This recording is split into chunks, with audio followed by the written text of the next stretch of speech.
Last చాప్టర్లో first ఈమె ఎల్బాలో appear అయ్యి నేను గాడ్ పవర్స్తో అన్నింటినీ డిస్ట్రాయ్ చేయడానికి వచ్చానని చెప్తాడు. ఇక్కడ గబాన్ ఒకడు హోలీనెస్ని రీజనరేట్ అవ్వకుండా డిఫీట్ చేయగలడు. బట్ ముందు చాప్టర్లో గబాన్ని గున్కో సీరియస్గా ఇంజురీ చేయడం చూసాం. ఇప్పుడు హోలీనెస్తో ఫైట్ చేయడానికి ఎవరు లేరు. అయితే అప్పుడే గున్కోకి సంథింగ్ ఏదో జరగడం చూసాము. గున్కో గబాన్ని ఇంజురీ చేయడం చూసి కొలాన్ వాళ్ళ నాన్న కోసం గట్టి కరుస్తాడు. అప్పుడే గున్కోకి ఒక ఫ్లాష్ బ్యాక్ గుర్తుకు వస్తుంది. ఆ మెమొరీలో వచ్చి తను చిన్న ఏజ్లో ఉన్నప్పుడు తన ఫాదర్ ఇంజరీ అయ్యి పడిపోయి ఉంటే గున్కో అది చూసి ఏడుస్తూ ఉంటుంది. బట్ ఇక్కడ రియల్ ట్విస్ట్ ఏంటంటే ఆ ఫ్లాష్ బ్యాక్లో బ్రుక్ కూడా ఉన్నాడు. అలాగే బ్రుక్ గున్కోని చూసి ఎక్కడో చూసినట్టు ఉందని చెప్పాడు. అండ్ ఇక్కడ షాకింగ్ పార్ట్ ఏంటంటే బ్రుక్ నార్మల్గా ఏ అమ్మాయిని చూసినా నీ ప్యాంటీస్ని చూపిస్తావా అని రిక్వెస్ట్ చేస్తాడు. కానీ గున్కోని అలా అడగలేదు. సో బ్రుక్ వచ్చి గున్కో ఫాదర్ అని మీరందరూ అనుకొని ఉంటారు. బట్ ఒకసారి లాజిక్గా థింక్ చేయండి. బ్రుక్కి ఏజ్ వచ్చి ఆల్మోస్ట్ 80 to 90 years ఉంటుంది. అతను వెస్ట్ బ్లూలో జన్మించాడు. అలాగే అతను పైరేట్ కాకముందు ఒక మిస్టీరియస్ కింగ్డంలో ఒక బ్యాటిల్కి లీడర్గా ఉన్నాడు. అక్కడే తన స్క్వాడ్ స్కిల్స్, డిసిప్లిన్ అండ్ జస్టిస్ని కూడా డెవలప్ చేసుకున్నాడు. ఒకసారి చాప్టర్ 1085లో చూసుకుంటే నేను హోలీనెస్ గురించి ముందు కూడా విన్నానని బ్రుక్ చెప్పడం చూసుకోవచ్చు. బట్ ఇది లాజిక్గా చూస్తే మ్యాచ్ అవడం లేదు మామ. బట్ ఎలా అయితే ఇప్పుడు ఈ ఎల్బా హోలీనెస్ వల్ల డిస్ట్రక్షన్ని ఫేస్ చేస్తుందో అలా పాస్ట్లో బ్రుక్ మిస్టీరియస్ కింగ్డంలో ఉన్నప్పుడు హోలీనెస్ అటాక్ చేశారని ఇమాజిన్ చేసుకుంటే అక్కడ గున్కో వచ్చి ఆ కింగ్డమ్ యొక్క కింగ్ డాటరే ఉంటుంది. అలాగే కింగ్డమ్ని తన ఓన్ ఫాదర్ని హోలీనెస్ డిస్ట్రాయ్ చేయడం తన ఓన్ ఐస్తో చూసి ఉంటుంది. అప్పుడు గున్కో వచ్చి ఒక చిన్న పిల్ల మాత్రమే అది చూసి ఏడుస్తూ ఉన్నట్టు ఉంది. ఎలా అయితే కొలాన్ తన ఫాదర్ ఇంజూర్ అవ్వడం చూసి అరిచాడు. దానివల్ల గున్కోకి ఆ మెమరీస్ గుర్తుకు వచ్చాయి. బట్ ఆ పెయిన్ఫుల్ మూమెంట్లో ఒక చిన్నపిల్ల అక్కడ ఏడుస్తూ ఉండడం చూసి బ్రుక్ మ్యూజిక్ని ప్లే చేసి గున్కోని కామ్ అయ్యేలా చేసి ఉంటాడు. ఇక చాలా ఇయర్స్ తర్వాత సేమ్ అదే మ్యూజిక్ని విని గున్కో అటాక్ చేయడానికి హెసిటేట్ అయ్యింది. దానికి 2 రీజన్స్ ఉన్నాయి. గున్కోకి బ్రుక్ వచ్చి జస్ట్ ర్యాండమ్ పర్సన్ అయితే కాదు, ఎలా తన మ్యూజిక్ని వినడం వల్ల తన లాస్ట్ అయిన మెమరీస్ మళ్ళీ గుర్తుకు వస్తున్నాయి. చూస్తుంటే వాళ్ళ ఇద్దరి మధ్య డీప్ కనెక్షన్ ఉన్నట్టు ఉంది. బట్ ఇక్కడ క్వశ్చన్ వచ్చి ఎందుకని గున్కోకి ఇప్పటివరకు ఆ మెమరీస్ గుర్తుకు రాలేదు? బికాజ్ దానికి రీజన్ వచ్చి ఈమో. హోలీనెస్ లాగా గున్కోకి కూడా ఇమ్మోర్టాలిటీ పవర్ ఉంది. అంటే తనకి ఈమోకి డైరెక్ట్ కనెక్షన్ ఉంది. ఎప్పుడైతే ఈమో తన ఇమ్మోర్టాలిటీ పవర్స్ గున్కోకి ఇవ్వడం వల్ల తన మెమరీస్ని లాస్ అయిపోయింది. లేదంటే ఎవరైనా వాళ్ళ కింగ్డమ్ని డిస్ట్రాయ్ చేసిన వాళ్ళకి సపోర్ట్ చేస్తారా? ఎవరు అలా చేయరు. ఇక్కడ గున్కో గురించి మాట్లాడుకుంటే హోలీనెస్కి పేరుకు ముందు సెయింట్ అనే టైటిల్ ఉంది. బట్ గున్కోకి మాత్రం సెయింట్ టైటిల్ లేదు. అలాగే తనకి లాస్ట్ టైం కూడా లేదు. అలాగే డిఫరెంట్ కలర్తో ఉన్న తన ఐస్ని మర్చిపోవద్దు. దాన్ని డబుల్ ఐరిస్ అంటారు. సేమ్ ఈమోస్కి సిమిలర్గా ఉన్నాయి. ఎగ్జాంపుల్ ట్రస్టోసార్ క్యావెండిష్ అనే స్వార్డ్స్మెన్ మీకు గుర్తుకున్నాడా? తనలో అకుబా అనే పర్సన్ యొక్క సోల్ ఉండడం చూసాము. ఇక్కడ డబుల్ ఐరిస్ అంటే ఒక పర్సన్లో ఇంకో సోల్ ఉండడం అని దాని మీనింగ్. అలాగే నేను ముందు వీడియోలో హాకీ గురించి చెప్పింది 100% కరెక్ట్ మామ. లాస్ట్ చాప్టర్లో చూసుకుంటే ఈమో గున్కో బాడీలోకి ఎంటర్ అయ్యి తనని కంట్రోల్ చేయడం చూసాము. చంద్రముఖి మూవీలో గంగ చంద్రముఖిలా అయినట్టు ఇక్కడ గున్కో ఈమోలాగా అయిపోయింది. దీన్ని బట్టి చూస్తుంటే ఈమోకి డెవిల్ నోమి అనే డెవిల్ ఫ్రూట్ పవర్స్ ఉన్నాయని అనిపిస్తుంది. ఎగ్జాంపుల్ ఈమో కోబ్రాని కిల్ చేశాక సాబో విఎస్ ఈమో ఫైట్ స్టార్ట్ అవడం చూసాము. ఆ ఫైట్లో ఒక ట్రయాంగిల్ సాటర్న్ టైల్ టిమాని కారాన్ని క్లియర్గా చూపించారు. సో ఈమో ఒక డార్క్ గాడ్ లైక్ ఫామ్లో ఉండే ఒక డెవిల్.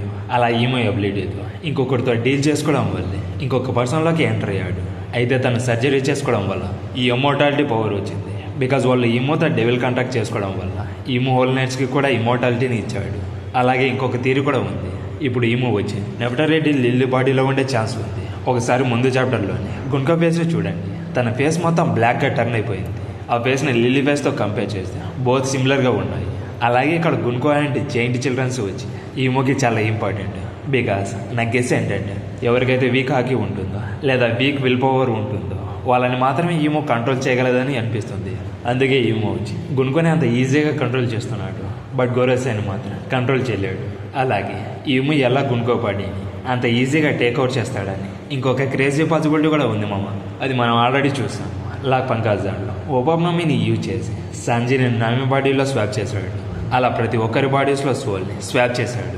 దానివల్ల ఒకరి పర్సనాలిటీస్ ఒకరికి స్వాప్ అయ్యాయి. సో వన్ పీస్ వల్ల సోల్ ఆర్ పర్సనాలిటీ అనే కాన్సెప్ట్ యాక్చువల్గా ఉందని మనకి క్లియర్గా అర్థమవుతుంది. సో ఈమో ఆల్రెడీ సర్జరీ వల్ల ఇమ్మోర్టాలిటీని గెయిన్ చేసుకున్నాడు. అలాగే ఓపామ్నమీ పవర్స్లో కొన్ని పవర్స్ని యాక్సెస్ చేసుకున్నాడు. ఎగ్జాంపుల్ హార్ట్ ఆర్ సోల్ని షిఫ్ట్ చేయడం లాంటిది. ఇక్కడ ఈమోకి డబుల్ ఐరిస్ ఉంది. అంటే ఒక బాడీలో 2 సోల్స్ లేదా డిఫరెంట్ పర్సనాలిటీస్ ఉన్నాయి ఒక హింట్ ఇస్తుంది. సో దీని మీద మీ ఒపీనియన్ కామెంట్ సెక్షన్లో చెప్పండి మామ. ఈ వీడియో మీకు నచ్చట్లయితే please subscribe my channel. Next మరిన్ని అన్ని వీడియోస్తో మళ్ళీ కలుద్దాం. Until then bye. కాసిన్కోజీ తన 10 డైరెక్షన్ అబిలిటీతో ఫ్యూచర్లోని ప్రతి పాసిబిలిటీస్ను చూడగలడు. అయితే తను చూసిన ఫ్యూచర్ పాసిబిలిటీస్లో ఒక ఇంపార్టెంట్ పాయింట్ని మిస్ అయ్యాడు. ఈ 10 డైరెక్షన్స్ అబిలిటీతో మల్టిపుల్ అవుట్కమ్స్ అండ్ పాసిబిలిటీస్ను చూడొచ్చు. తనకు కావాల్సిన ఫ్యూచర్ని క్రియేట్ చేసే ప్రాసెస్లో మల్టిపుల్ టైమ్ లైన్స్ కొలాప్స్ అవుతూనే ఉంటాయి. ఎంతవరకు అంటే వాళ్ళు ఫ్యూచర్ని చేంజ్ చేయడానికి స్టాప్ చేసేంత వరకు. ఇక లాస్ట్లో వచ్చి రియల్ ఫ్యూచర్ మాత్రం మిగులుతుంది. కానీ బరూటో ఇప్పుడు చావు కంచెల్లో జోరాతో ఫైట్ చేస్తూ ఉన్నాడు. జోరా 10 డేస్ ఒక సింజు. ఒక మాటలో చెప్పాలంటే తను ఒక మాస్టర్. ఇక్కడ జోరా బరూటో చావు కోసం ఎదురు చూస్తూ ఉన్నాడు. ఇక లాస్ట్ చాప్టర్ లో వచ్చి బరూటో వియా జోరా ఫైట్ స్టార్ట్ అయింది. ఆ ఫైట్ లో బరూటోకి జోరాని డిఫీట్ చేయడానికి 1% కూడా ఛాన్స్ లేదు. నువ్వు ఉజ్జుగాను యూజ్ చేసే లోపే జోరా నిన్ను కిల్ చేస్తాడని కాసిన్కోజీ చెప్పడం చూసాము. బట్ తను చెప్తున్నది నిజమేనా? బికాస్ తను చూడని ఫ్యూచర్ ఇంకొకటి ఉంది. ఆ ఫ్యూచర్ ని మొమోషికి చూడగలడు. అయితే ఈ వీడియోలో కాసిన్కోజీ అబిలిటీలో వీక్నెస్ ఏంటి, దానివల్ల బరూటో, జోరా అండ్ ఓల్చినోబి యొక్క ఫేట్ వచ్చి ఎలా మారుతుందని డీటెయిల్ గా ఎక్స్ప్లెయిన్ చెబుతున్నాను. అందుకే ఈ వీడియోని మిస్ అవ్వకుండా లాస్ట్ వరకు చూడండి మావా. ఫస్ట్ 10 డైరెక్షన్ అబిలిటీ గురించి మాట్లాడుకుంటే బరూటో సిరీస్ లోనే one of the most terrifying and accurate abilities ఏంటంటే కాసిన్కోజీ 10 డైరెక్షన్ అబిలిటీ. ఒక మూమెంట్ నుంచి ఎగ్జాంపుల్ బరూటో జోరాని పే చేయడం కానీ, లేకపోతే సింజూస్ గురించి కానీ, లేదా థాన్సోల్ బల్బ్ గురించి, ఇలా మల్టిపుల్ అవుట్కమ్స్ ని ఈ 10 డైరెక్షన్ అబిలిటీతో కాసిన్కోజీ చూడగలడు. ఒక టైం లైన్ లో బరూటో చనిపోవచ్చు, ఇంకో టైం లైన్ లో బరూటో జోరాతో ఫైట్ లో విన్ అవ్వచ్చు. ఈ ఫ్యూచర్ పాసిబిలిటీస్ ని అన్ని అబ్జర్వ్ చేసి అవుట్కమ్ ని చూస్ చేసుకుంటాడు. కానీ ఇక్కడ ట్విస్ట్ ఏంటంటే ఒకసారి బరూటో డెసిషన్ ని తీసుకుంటే, ఎగ్జాంపుల్ బరూటో జోరాని పే చేయాలని డిసైడ్ అయితే మిగతా అన్ని ఫ్యూచర్ పాసిబిలిటీస్ డిలీట్ అయిపోయి ఒక్క పాత మాత్రమే కంటిన్యూగా ముందుకు వెళ్తూ ఉంటుంది. బట్ డిలీటెడ్ ఫ్యూచర్స్ కాసిన్కోజీ మాత్రమే గుర్తు పెట్టుకుంటాడు. దానివల్ల తను ఫ్యూచర్ ని చూడగలడు. బట్ సేమ్ టైం అదే తన వీక్నెస్ కూడా. బికాస్ ముందు జరిగిన సిచ్యువేషన్ గురించి ఆలోచిస్తూ ఫ్యూచర్ లో స్టక్ అయిపోతాడు. దానివల్లే డేంజర్ స్టార్ట్ అవుతుంది. తను చూసిన ఫ్యూచర్ పాసిబిలిటీస్ లో లేని ఒక కొత్త క్యారెక్టర్ ఎంట్రీ ఇస్తే కాసిన్కోజీ చెప్పినట్టు తను చూసిన పాసిబిలిటీస్ మొత్తం చేంజ్ అవ్వచ్చు. ఇక వేస్ట్ అయిపోయినట్టే. సేమ్ ఇప్పుడు కూడా ఎగ్జాక్ట్ గా అదే జరుగుతుంది. జోరాతో ఫైట్ లో బరూటో సర్వైవ్ అవ్వడం ఇంపాసిబుల్ అని కొన్ని చాప్టర్స్ నుంచి కాసిన్కోజీ చెప్తూనే ఉన్నాడు. బట్ ఇక్కడ ట్విస్ట్ ఏంటంటే కాసిన్కోజీ ఫ్యూచర్ లో చూడనిది బరూటో క్రేజీగా ఏదో చేయబోతున్నాడు. బికాస్ బరూటో కాసిన్కోజీ లాగా కాదు, బరూటో జోరాతో ఫైట్ లో విన్ అయ్యి అక్కడ ఉన్న తన ఫ్రెండ్స్ ని సేవ్ చేయాలని అనుకుంటున్నాడు.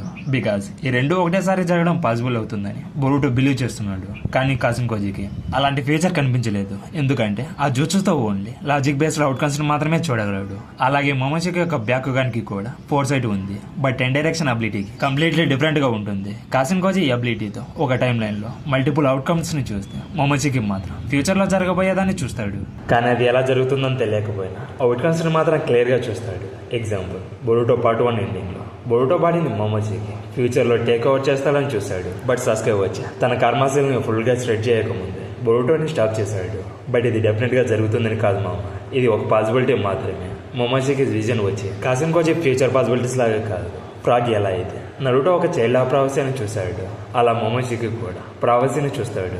ఇక్కడ స్కేరీ పార్ట్ ఏంటంటే బరూటో బాడీని మొమోషికి టేక్ ఓవర్ చేస్తే కాసిన్కోజీ 10 డైరెక్షన్ అబిలిటీ వర్క్ అవ్వదు. సో ఫ్యూచర్లో జరిగే చేంజెస్లో కాసిన్కోజీకి క్లారిటీ ఉండదు. ఇదే తన జూచుకి ఒక పెద్ద బ్లైండ్ స్పాట్. దానివల్ల బరూటో స్టోరీ అన్ప్రెడిక్టబుల్గా అయిపోతుంది.